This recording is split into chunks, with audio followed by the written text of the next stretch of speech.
కావేరి అయితే చిన్ని చేత పనులు చేపిస్తుందని ఎలా అయినా వదిన దగ్గర చిన్నితో పనులు చేపించకుండా చేయాలి అంటే అప్పుడు తను మీరు ఇలా పనులు చేపించినందుకు పిల్లల దగ్గర మీకు ఎన్ని సంవత్సరాలు జైలు శిక్ష పడుతుంది అంటే లెక్కేస్తూ ఉంటే ఏం పర్లేదులే అని అంటుంది. అప్పుడు లోహితను కూడా తీసుకొని వచ్చి ముందు అంట్లు కడుగు అని చెప్పని తన్ని కూర్చోబెట్టింది. అప్పుడు చందు కూడా అయితే చందును కూడా వస్తే చందును కూడా చేయొచ్చు అని చెప్పని అంటే అప్పుడు మళ్ళీ చందును కూడా అయితే కూర్చోబెట్టింది.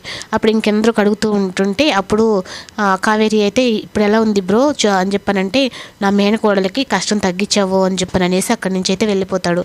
అప్పుడు ఇంకా వాళ్ళ దగ్గరికి వచ్చి టీ తాగుతూ ఉంటే చందు అయితే టీచర్ గారు మీరు కూడా వచ్చి సాయం చేయొచ్చు కదా అని చెప్పానంటే సరే నువ్వు అడిగావు కాబట్టి వచ్చి నేను సాయం చేస్తానని చెప్పని ఆడికొచ్చి అయితే చిన్నిని చూస్తూ అలాగే కడుగుతూ ఉంటుంది. నా కూతురికి ఇలా అయినా నేను సాయం చేస్తే బాగుంటుంది అని చెప్పనని చేస్తూ ఉంటుంది. అప్పుడు పొరపాటున అయితే చిన్ని అయితే అమ్మ అని చెప్పని పిలిచేస్తే అద్దో నేను అందుకే చెప్పాను మళ్ళీ స్టార్ట్ చేసావా అని చెప్పని అంటుంది. లేదు అంటే టీచర్ అమ్మ అని చెప్పని అంటాను అని అంటుంది. సరే టీచర్ అమ్మ అంటే ఏదో బాగుందలే అట్టి పిలువలే అని చెప్పని అంటుంది. సరే ఒప్పుకుంటున్నాను లేని.